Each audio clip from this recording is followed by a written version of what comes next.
ஆட்கள் திருவள்ளுவர் எந்த சாதியாய் இருக்கக்கூடும், எந்த மதமாய் இருக்கக்கூடும் என்றெல்லாம் ஆராய்ச்சி செய்கிறார்கள். திருவள்ளுவர் மதச்சார்பின்மை கோட்பாட்டில் உறுதியாக இருந்தார் என்பதை இயக்குனர் சேகர் அவர்கள் மிக அழகாக எடுத்துரைத்தார். அதுதான் முன்னிறுத்தப்பட வேண்டிய செய்தி, அதுதான் கருத்தியல். ஆகவேதான் இயக்குனர் ஏஜே பாலகிருஷ்ணன் அவர்கள் திருவள்ளுவர் யார் என்பதை விட திருக்குறள் என்ன என்பதுதான் மிகவும் முதன்மையானது. அது என்ன சொல்லுகிறது, அதுதான் நமக்கு மக்களுக்கு போய் சேர வேண்டிய செய்தி. ஆகவேதான் திருவள்ளுவர் என்று இந்த திரைப்படத்திற்கு பெயர் சூட்டாமல் ஒரு கதாநாயகனை ஆராதிக்காமல் அந்த நூல் சொல்லுகிற வாழ்வியலை, கருத்தியலை, கோட்பாட்டை பொதுமக்கள் புரிந்து கொள்ள வேண்டும் என்கிற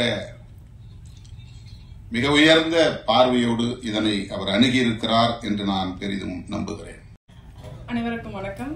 இங்க மேடையில் இருக்கக்கூடிய அனைவருக்கும் வணக்கம் சார், ரொம்ப நன்றி.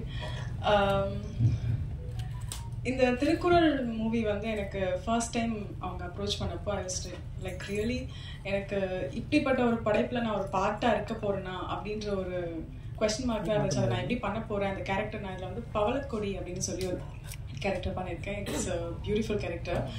ஹோப்ஃபுல்லி நான் ஜஸ்டிஃபிகேஷன் கொடுத்துருக்கேன் நம்புகிறேன். ஸோ என்னோட பேரே பாடினி குமார் தான்.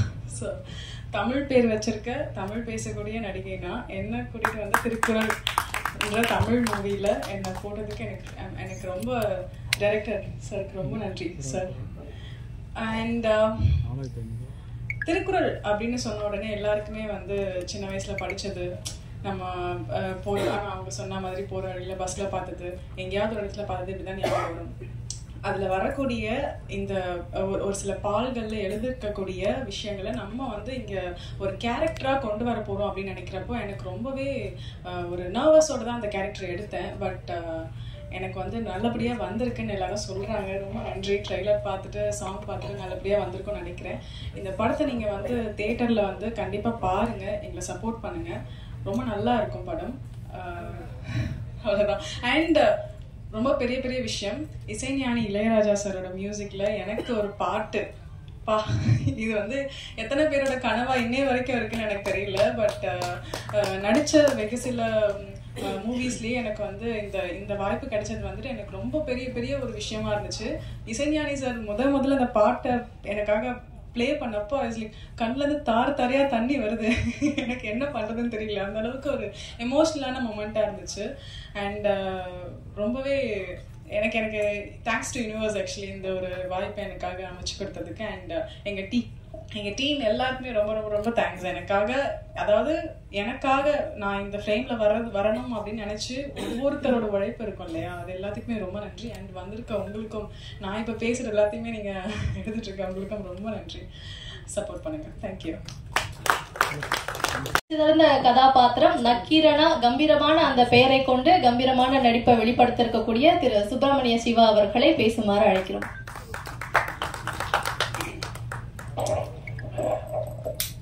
அன்பாலான அனைவருக்கும் வணக்கம். இசைஞானி இளையராஜாவுடைய இசை பாடல்களில் பாலகிருஷ்ணன் சார் இயக்கத்தில் திருக்குறள், திருவள்ளுவர் ஒரு பயணம், இந்த பயணத்தில் கலந்து கொண்டிருக்கின்ற உங்கள் அனைவருக்கும் நன்றியும் அன்பு. என்னை பற்றி இவங்க சொன்னாங்க, திரு ஞான ராஜசேகரனும் பாலகிருஷ்ணன் சாரும் அண்ணன் திருமாவும் பிஜேபி இருக்கிற இடத்தில் நம்மளெல்லாம் பேசுறதுக்கு நம்மளாம் ஒரு துரும்பு தூசி. அதை நான் பதிவு பண்ணிக்கிறேன். ஏனென்றால் இந்த உலகத்தினுடைய உழைப்பு எப்படி மிகப்பெரிய ராஜ்யமாக நீங்க ஆக்க முடியும்ன்றதுக்கு எடுத்துக்காட்டு பிஜேபி குரூப். அந்த அவங்களுடைய வரலாறை ஒவ்வொருத்தரும் படிச்சுட்டாலே நீங்க வாழ்க்கையில் எந்த இடத்தில் எப்படி முன்னேறணும்ன்றத நீங்க கண்டுபிடிச்சுக்கலாம். இன்னைக்கு இருக்கிற ஒரு ரேடியோ, ஒரு டிவி தெருவா போய் வித்து இன்னைக்கு வந்து ஷோரூமா இன்னைக்கு யாரெல்லாம் வச்சிருக்காங்களோ அவங்களுக்கெல்லாம் முன்னோடி அவங்க தான். அவர் திருவள்ளுவருடைய சிலையை உலகம் பூரா வைக்கிறார் என்றது நம்ம வாழ்க்கையில ஏதாவது ஒண்ணு வைக்க முடியுமா? அப்படி ஒரு மாமனிதர் இருக்கிற இடம் இது. அதே மாதிரி இன்றைக்கு இருக்கின்ற அரசியல் தலைவர்களில் மிகச் சிறந்த தலைவரும் மிக வலிமையான தலைவரும் எல்லாருக்குமான தலைவருமாக இருக்கின்றவர் அண்ணன் திருமாவர்கள். அவர் இருக்கிற அங்கே பாருங்க, நல்லா 99ல தஞ்சாவூர்ல பூச்சி மருந்து ரெப்பா ஒர்க் பண்ணிட்டு இருப்பேன். வில்லேஜா போய் விவசாயிகளுக்கு மருந்து எழுதி கொடுக்கறது, அவங்க வயலை பார்க்கறது, அதுல பூச்சி விழுந்துருக்கும், குருத்து பூச்சி, அடுத்தது வந்து இலை சுருட்டு புழு அல்லது பருத்தியில வந்து நிறைய பூச்சி வரும். இந்த மாதிரி எல்லாம் விவசாயிகளுக்கு எழுதி கொடுப்பாங்க. ஒவ்வொரு வில்லேஜ்லயும் அத்திமீறி அடங்க வரும் இந்த மாதிரி எழுதி அண்ணன் பேர் தான் எழுதியிருக்கோம். நான் சொல்றது 97, 98, 99. நான் வந்து மிரளுவேன். ஒவ்வொரு வில்லேஜ்லயும் அது இருக்குங்க. இப்படி எப்படி போய் அங்க இளைஞர்கள் மத்தியில வில்லேஜ்ல ரீச் ஆனாருன்னு மிகப்பெரிய ஆச்சரியமா இருக்கும். அப்படி ஒரு தலைவர் இருக்கிற இடம் அது.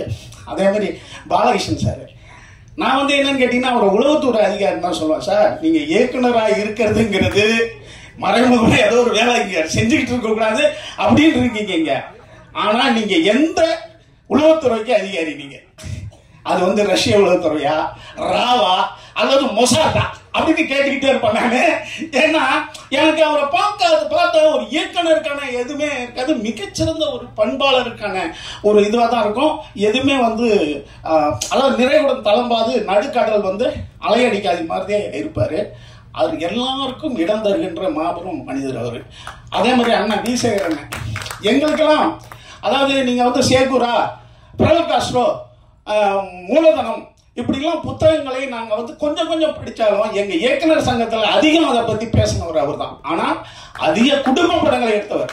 ஆனா அவர் பேச்சு சாமானிய மக்களுக்கும் அதாவது உழைக்கும் மக்களுக்குமான அந்த உரை தான் எங்களுக்கு கொடுத்துக்கிட்டே இருப்பாரு. அப்படி ஒரு இயக்குனர் இருக்கிற இடம். அதே மாதிரி இந்த படத்தினுடைய கேமராமேனை சொல்லணும், எடுக்கும் போது அப்படி தெரியவே இல்லை. சின்ன பிள்ளைக்கு உடம்பு பூரா அறிவுன்னு வாங்கல்ல, அந்த மாதிரி ஒரு எடிட்டிங் வந்து பிரமாதமான ஒர்க்கு பண்ணியிருக்காரு இந்த படத்துல. எனக்கு ஆச்சரியமா இருக்குது. ஏன்னா எடுக்கும் போதே ரெடிங்க எடுத்துடுறாரு. ஆனா இதுல பார்க்கும்போது அது டிஏயா இருக்கட்டும், டெக்னிக்கல் ஒர்க்கா இருக்கட்டும், பிரமாதமா இருக்கு. குறிப்பா இவர் வந்து தமிழ் சினிமாவுடைய மிகப்பெரிய இயக்குனராக வந்துருவாரு. ஏன்னா எவன் ஒருவன் பெண்களை அழகா காட்டணும் மிகப்பெரிய கேமராமேன் ஆயிடும். இதுல நடிச்சிருக்கிற பெண்களுக்கெல்லாம் என்னுடைய மனமார்ந்த நன்றியை வணக்கங்க. ஏன்னா இந்த ஜாக்கெட் இல்லாம நடிக்கிறது இருக்குல்ல, ஐயோ கிழவில கூட வராது. நாங்களும் இப்ப போய் மதுரை, ராமநாதபுரம், அப்புறம் நான் தேனி எல்லாம் போயிட்டோம்.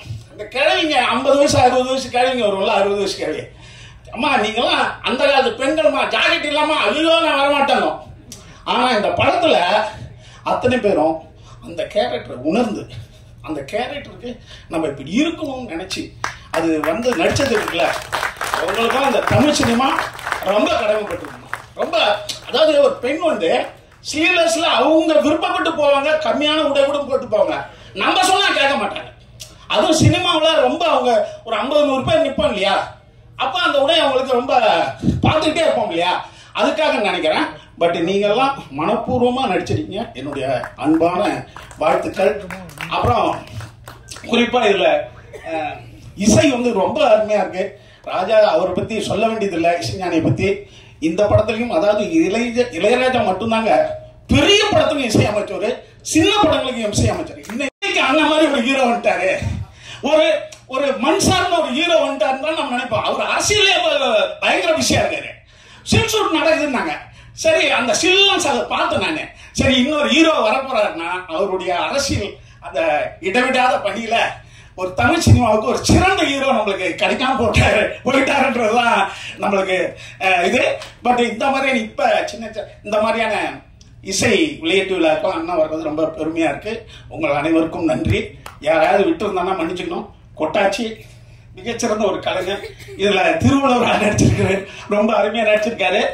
யாராவது அதே மாதிரி இதுக்கு ஃபண்ட் பண்ணுவாங்க, இந்த மாதிரி படங்களுக்கு உதவி பண்றது இருக்கு இல்லையா, அதுதான் வையத்துள் வாழ்வாங்க. நம்முடைய தமிழ் சமூகத்தினுடைய ஒரு பெருமை இன்னும் எல்லாருக்கும் தெரியும். ஆனால் திருக்குறள் அடிப்படையாக வச்சு ஒரு படம் எடுக்கிறதுன்றது ஒரு மிகப்பெரிய சவால்னு நான் நினைக்கிறேன். ஏன்னா வந்து ரொம்ப சின்ன 4, 3, 7 பதங்களை வச்சுக்கிட்டு திருக்குறள் வெளிவந்திருக்கு. அதை வச்சுக்கிட்டு வந்து அது எப்படியான ஒரு உலகத்தை வந்து அது சிருஷ்டி பண்ணுதுன்னு சொல்லிட்டு யோசிச்சு அந்த ஒரு விஷுவலைசேஷன் பண்ணுறதுன்றது மிகப்பெரிய சவால். அதை வந்து மிஸ்டர் பாலகிருஷ்ணன் வந்து அதை செஞ்சிருக்கார். அதுக்கே வந்து என்னுடைய முதல் வந்து அவருக்கு நான் என்னுடைய பாராட்டுகளை தெரிவிச்சுக்கிட்டேன். அதுவும் இன்னைக்கு இருக்கிற தமிழ் சினிமாவுடைய சூழல் வந்து எப்படி இருக்குன்னு உங்களுக்கு எல்லாருக்கும் தெரியும். அதாவது வந்து நம்ம அடிப்படையில் வந்து சினிமான்றதே வந்து கதை சொல்லல் தான். நம்ம கதை சொல்லல மறந்துட்டோம். நம்ம என்ன நினைக்கிறோம்னாக்கா ஒரு டெக்னீஷியன் ஒரு டெக்னிக்கலாக வந்து அசத்திட்டா போதும், கதை அவசியமே கிடையாது அப்படின்றது. அதுக்கு கோடி கோடியா செலவு பண்ணி அந்த கோடி செலவு பண்ண கோடி வரணுன்றது தான் இப்போ லட்சியமா இருக்கிறோம் இருக்கு. எனவே அப்படிப்பட்ட ஒரு சூழ்நிலையில வந்து பயங்கரமான வியாபார சூழ்நிலையில ஒரு அர்த்தமுள்ள ஒரு சென்சிட்டிவ் ஃபிலிம்ஸ் எடுக்கிறதுன்றது மிகப்பெரிய சவாலா இன்னைக்கு இருக்கு. அதனால நீங்க பாத்தீங்கன்னா தெரியும், சின்ன சின்ன உணர்வுகள் உள்ள படங்கள்லாம் வந்து இன்னைக்கு சில படங்கள் வந்து இப்போ டூரிஸ்ட் ஃபேமிலி இது மாதிரி படங்கள்லாம் வந்து இன்னைக்கு ஏன் மக்களுக்கு வருதுனாக்கா ஜனங்க வந்து இந்த ஜங்கிள்ல மாட்டிட்டு இருக்காங்க. டெக்னிக்கல் ஜங்கிள்ல மாட்டிக்கிட்டு அது வந்து வெளிவரத்துக்கு இப்போ எப்படி வந்து நம்ம சுவையான சாதாரண உணவு சாப்பிடணும், தோசை இட்லி மாதிரி சாப்பிடுற ஆட்களுக்கு வந்து ஒரு கவர்ச்சியான பர்கர் இது மாதிரிலாம் பண்ணி அதுக்கு அதிகமான அட்வர்டைஸ்மெண்ட் பண்ணி நம்மளுடைய சுவையை வந்து எப்படி இந்த இன்னைக்கு இருக்கிற உலகம் வந்து நம்மளை வந்து ரைட் பண்ணுதோ அது மாதிரி தான் இன்னைக்கு சினிமா பல பேர்கிட்ட கழிச்சு அது ஒரு குதிரை பந்தயம் மாதிரி ஓடிட்டு இருக்கு. ஸோ இந்த சூழ்நிலையில வந்து ரொம்ப சில பேர் மட்டும்தான் வந்து இந்த ஒரு எதிர்காலத்தில் நம்ம வந்து என்னுடைய உழைப்பெல்லாம் நம்ம விரயம் பண்ணி நாங்கள் பண்ணிட்டு இருக்கோம்.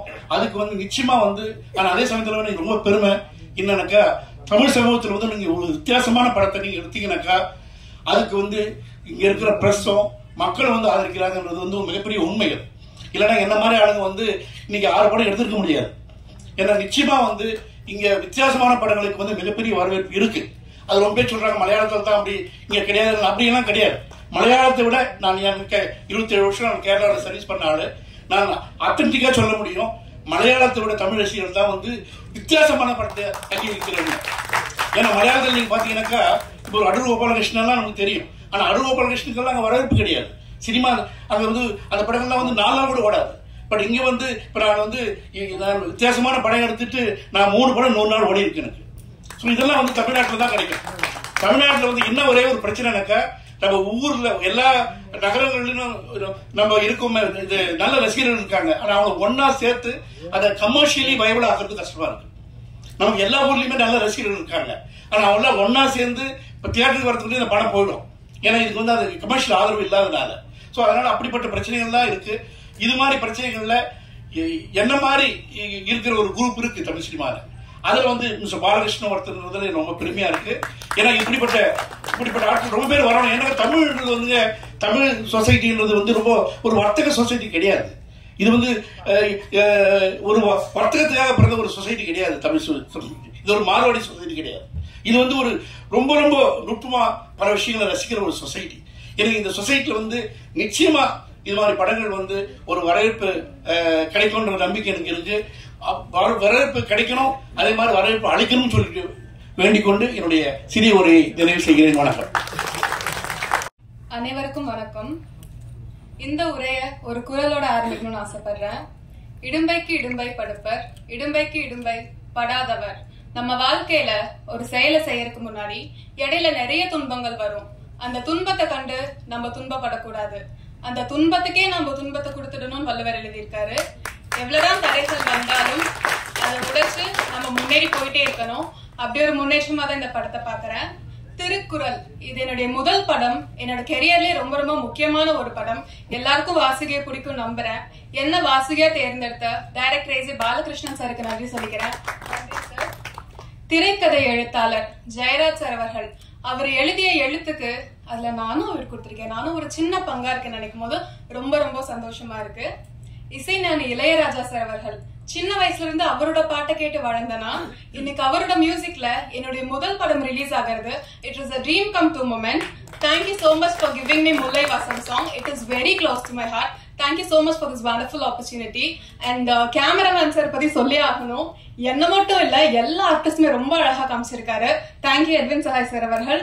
மற்றும் assistant directors, associate director, art director, costume designer, cameraman team, lighting team, technicians, executive producer, the whole production and க்ரூக்கே நன்றி சொல்ல கடமைப்பட்டிருக்கேன். இந்த ஃபிலிம்காக உழைப்பு போட்ட அத்தனை பேருக்குமே நன்றி. நன்றி.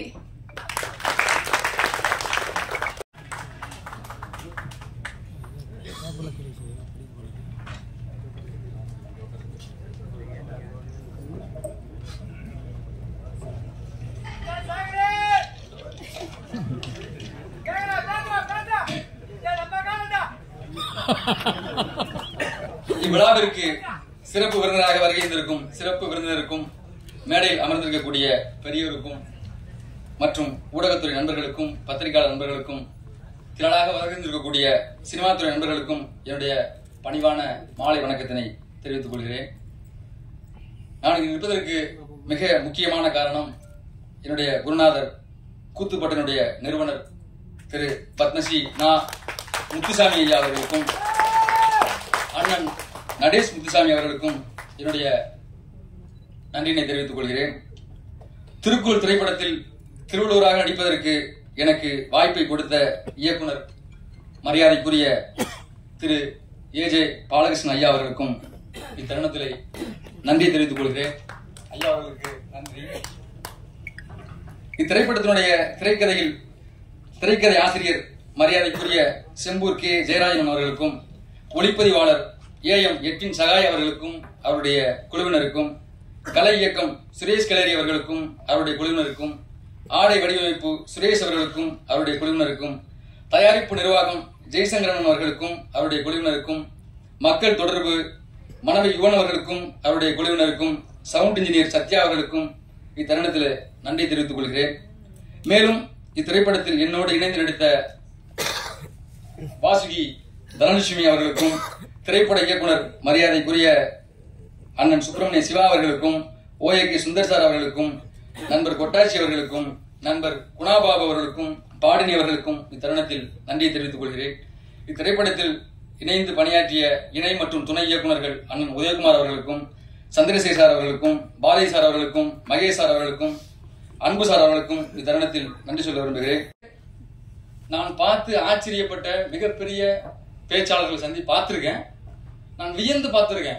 ஏன்னா இப்படிலாம் பேச முடியுமா, என்ன மனுஷன்பா, யாருப்பா அவரு அப்படிலாம் நான் வியந்து பார்க்கும்போது நான் பார்த்த ஆச்சரியப்பட்ட மனிதர்களில் மிக முக்கியமானவர் அண்ணன் தொல் திருமாவளவன் அவர்கள். நான் முதல்ல அண்ணனுடைய 50வது பிறந்தநாள் விழாவில் காசி அண்ணன் ஐயா, யுகபாரதியன், பழனி பாரதி மற்றும் பல்லடமரம் எல்லாம் வந்திருந்தாங்க.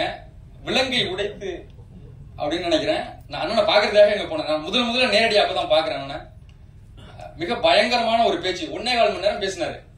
நான் ஏழு வருவதற்கு எனக்கு 11 கிட்ட ஆயிடுச்சு. அதற்கு பிறகு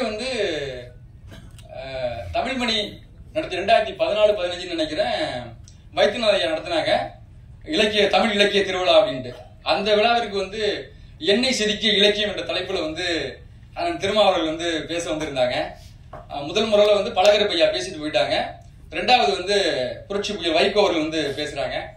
அப்போ வைகோ ஐயா பேசும்போது கடைசியில மேடையில அழுதுட்டாங்க. பாண்டிய மன்னனுடைய சபையில கண்ணகி நீதி கேட்டா, இலங்கையில என் சகோதரிகள் யார்கிட்ட நீதி கேட்பாங்க அப்படின்னு சொல்லிட்டு மேடையில கதறி அழுதுட்டாங்க. அதனால எனக்கு தெரியுமா என்னன்னு தெரியல. அழுத பிறகு எல்லார்ட்டையும் மன்னிப்பு கேட்டாங்க. என்னன்னா மன்னிப்பு கேட்டதுக்கு முக்கியமான காரணம் என்னன்னா, அந்த மேடையில இலக்கியம் தான் பேசணும், அரசியல் பேசக்கூடாது அப்படின்ட்டாங்க. அதுக்கு பிறகு உணவு இடைவேளை. அதுக்கு பிறகு தமிழறிவு மணியன் ஐயா பேசினாங்க. தமிழறிவு மணியன் ஐயா பேசின பிறகு டக்குனு துண்டு சீட்டு வந்துருச்சு. நேரம் கருதி கொடுத்துறாதீங்க, நேரம் கருதி நீங்க சீக்கிரம் உரைய முடிங்க அப்படின்னு. என்ன பண்றாங்கன்னா, அவர் கோச்சுக்கிட்டு நன்றி வணக்கம் இதுக்கான மேடைக்கே வரதில்லை அப்படின்னு இறங்கிட்டாங்க. அதற்கு பிறகு நான் ஆவலோடு எதிர்பார்த்த, நான் பெரிதும் மதிக்கிற அண்ணன் திருமாவளவர்கள் உள்ள வர்றாங்க. அந்த ஆய்வுரை கிட்ட 2000 பேர் உட்காந்து நினைக்கிறேன். நான் மேல டாப்ல உட்காந்துருக்கேன். அண்ணன் உள்ள என்ட்ரி, நம்மளுக்கு தலைவர் வந்துட்டாரு அப்படின்னு நினைச்சுக்கிட்டு ஒரே ஜாலியா இருக்கேன். ஆனா ஒரு பெரிய சந்தேகம், அண்ணன் எப்படி இலக்கியம் பேசுவாங்கன்னா, அவர் அரசியல் பயங்கரமா பேசிட்டு இருக்காங்க. ஆனா அண்ணன் மிகப்பெரிய ஒரு புத்தக குழுன்னு எனக்கு தெரியும். இருந்தாலும் யோசிச்சுக்கிட்டு இருக்கேன். பார்த்தா ஐயா அண்ணன் எண்ணெய் செதுக்கி இலக்கியங்கிற தலைப்புல அண்ணன் மேடையில பேச போறாங்க. பேசும்போது வழக்கம் போல அன்பான கட்டளை ஆசிரியர் வைத்தியநாதன் ஐயா வந்து ஆணை பிறப்பிக்கிறாங்க, அரசியல் பேசக்கூடாது அப்படின்னு. நான் வியந்து வியந்து இன்று வரை ஒரே மேடையில் இவ்வளவு பெரிய ஒரு அறிவாற்றலை வெளிப்படுத்தி ஒரு மாமனிதரை நான் பார்த்து வியக்கிறேன். அண்ணன் சொன்னாங்க, இப்ப வரம்பு மீறுவதுதான் திருமாவளவனுக்கு பிடிக்கும் அப்படின்னு. நீங்க ஆணை பிறப்பிப்பதே வந்து அது ஒரு அரசியல் அப்படின்னாங்க. நீங்க ஆணை பிறப்பது ஒரு அரசியல், வரம்பு மீறுவதுதான் திருமாவளவனுக்கு பிடிக்கும் அப்படின்னாங்க. எனக்கும் வரம்பு மீறுவதுதான்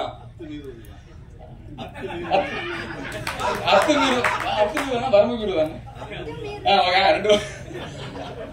அத்துமீறுவதுதான் திருமாவளவனுக்கு பிடிக்கும்.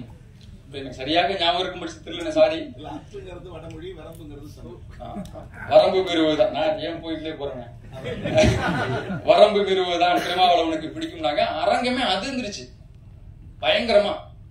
எனக்கும் வரம்பு மீறுவது ரொம்ப பிடிக்கும். இருந்தாலும் நான் பயணிக்கின்ற பாதை வேறு.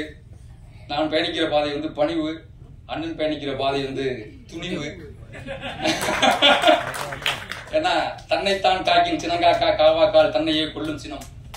நான் வந்து சினத்தை ஓரந்தள்ளிட்டு ரொம்ப பணிவா பயணிக்கிறாள். அண்ணன் வந்து அப்படி இல்லை, உறுப்பமைந்து ஊரஞ்சா வெல்படை வேந்தன் வெறுக்கையில் எல்லாம் தலை அப்படின்னு படைமாட்சியில குறிப்பிட்டது போல அண்ணன் வந்து கம்பீரமா பயணிக்கக்கூடியவர். இந்த தருணத்துல நான் மிகப்பெரிய ஆச்சரியப்பட்டு பார்த்து வியந்து பார்த்த ஒரு அரசியல் தலைவர், மிகப்பெரிய ஒரு மேடை பேச்சாளர். நான் பொழுதுபோற நேரத்தெல்லாம் வந்து பார்லிமெண்ட்ல அண்ணன் பேசுற கேட்டே இருப்பேன். மிகச்சிறந்த எனக்கு அண்ணன் இல்ல, அதே போல வந்து இதெல்லாம் சந்திச்ச மிகப்பெரிய பெருமையா நினைக்கிறேன். அதற்கு பிறகு வந்து கூத்துப்பட்டின் சார்பாக தாண்டவன தவணம் என்ற ஒரு நாடகத்தை நாங்க அரங்கேற்றம் பண்ணோம். அப்ப அண்ணாவோட தலைமையில மகேந்திரன் ஐயாவும் இருக்கும் பொழுது அண்ணனுடைய தலைமை அலுவலகத்துல வந்து அந்த நாடகத்தை நாங்க வந்து அரங்கேற்றம் பண்ணோம். கிட்டத்தட்ட அண்ணன் 9-10 ஆயிடுச்சு. அதுவரை வந்து அண்ணன் வந்து அந்த நாடகத்தை பார்த்து கண்டுகளிச்சு நடிகர்களுக்கெல்லாம் மரியாதை செஞ்சு இரவு நாங்க ஏதாவது சாப்பிட்டுக்கிட்டு இருந்தோம் உட்காந்து. அப்போ வந்து டிஸ்டர்ப் பண்ண வந்தாங்க, ஒரு 2 மணி நேரத்துல கிளம்பிடுவாங்க, நடிகனை தொந்தரவு பண்ணாத அப்படின்னு சொல்லிட்டு அவ்வளவு ஃப்ரீடம் கொடுத்து அந்த அலுவலகத்துல வந்து நாடகத்தை நாங்க பண்றதுக்கு ஒத்துக்கிட்டாங்க. அந்த நாடகம் குறித்து நீண்ட உரை பேசினாங்க. அதற்கு பிறகு நான் அண்ணனை இந்த தினத்தில் சந்திப்பது பெரும் மகிழ்ச்சியாக கருதுகிறேன்.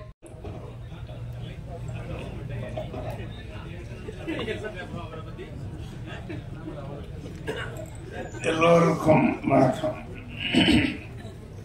உலகை தமிழா உயர்த்திடுவோம்,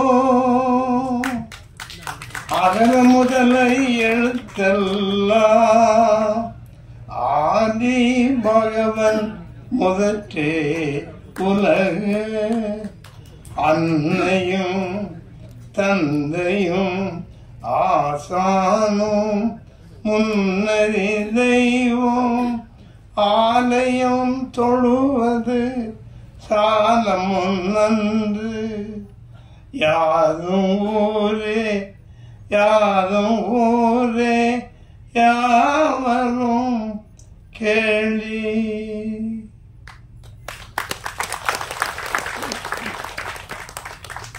திருக்குறள்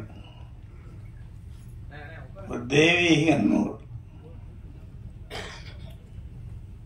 திருக்குறள் இன்று உலகில் பல்வேறு நாடுகளுக்கு திருக்குறள் சென்று வருகிறது. திருவள்ளுவர் வள்ளுவ பெருமான் அதற்கு துணை நிற்கின்றார். பிஜேபி உலக தமிழ்ச்சங்கம் மூலமாக இன்று உலகம் முழுவதும் 187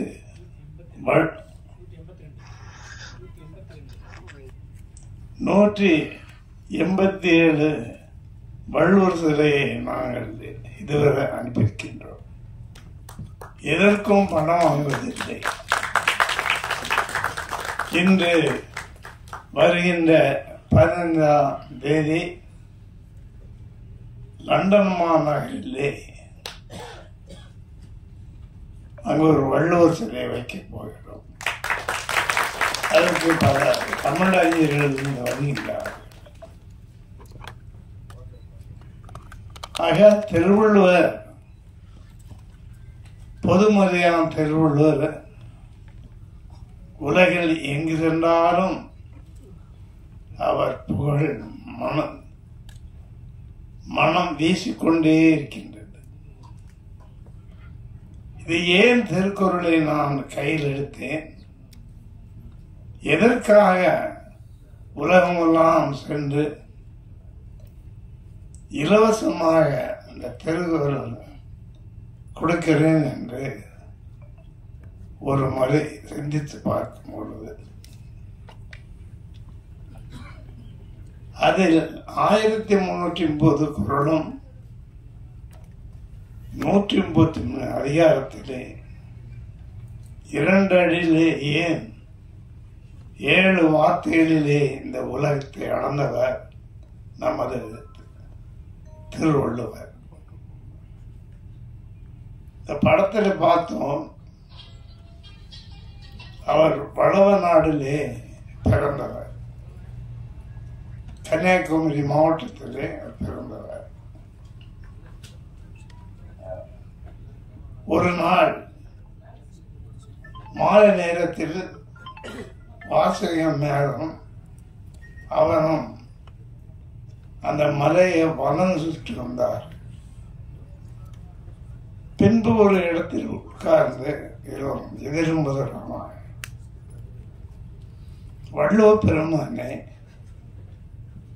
நீங்கள் எல்லாருக்கும் அறிவுரை கூறுகின்றீர்கள், எனக்கு ஒரு குழந்தை இல்லையே. அதற்கு அவர் உடனடியாக இந்த உலகத்தில் திருக்குறளை யார் யார் படிக்கின்றார்களோ அவர்களெல்லாம் நமது வாரிசுகள். ஆக இப்பொழுது உலகத்திலே பல்வேறு நாடுகளில் நமது வாரிசுகள் இருக்கின்றார்கள். இந்த அற்புதமான விழாவை அன்புக்குரிய சகோதரர் பாலகிருஷ்ணன் அவர்கள் செய்திருக்கின்றார்கள். அவர்களும் கன்னியாகுமரி மாவட்டத்தில் சார்ந்தவர். அதை எனது அன்பிற்கும் பாசத்துக்குரிய சகோதரர்கள் திருமாவளவன் அவர்கள் இந்த விழாவிற்கு வந்து திருவள்ளுவர் பற்றி பேச இருக்கின்றார்கள். வள்ளுவருக்கு இந்த ஜாதியோ மதமோ இனமோ கிடையாது. அதுபோல்தான் எனது அன்பு அருமை இளவல்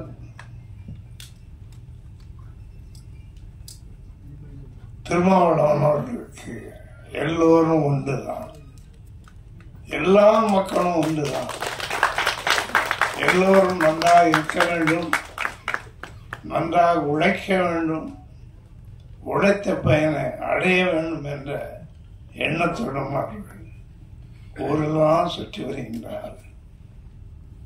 சுற்றுகின்ற நேரமெல்லாம் ஏழை எளிய மக்களையும் பார்க்கின்றார்கள். அதே நேரத்தில் தமிழையும் அவர்கள் மிக அற்புதமாக பார்த்து வருகின்றார்கள். அதில் ஒன்று திருக்குறள். இந்த திருக்குறள் வெளிநாடுகளில் எல்லா நாடுகளிலும், அமெரிக்கா, ஆப்பிரிக்கா, ஆஸ்திரேலியா, இப்படிப்பட்ட பல நாடுகளிலே நாங்கள் வைத்திருக்கின்றோம். வருகின்ற 15ஆம் தேதி லண்டன் நகரத்திற்கு ஒன்று எடுத்து தருகின்றோம். இன்று வள்ளுவர் யார் என்று நான் கேட்கும் பொழுது, இந்த தாடி வைத்தவர் யார் என்று பள்ளியிலும் கல்லூரியும் கேட்கும் பொழுது அவர் சொல்லியிருந்தார், அவர்தான் ஞான தந்தை கருவூல பெற்றகம். 7 வார்த்தைகளிலே இந்த உலகத்தை அளந்து எல்லோரும் ஒருவரும் எல்லோரும் ஒரு என்ற எண்ணத்தை நமக்கு ஊட்டியவர்.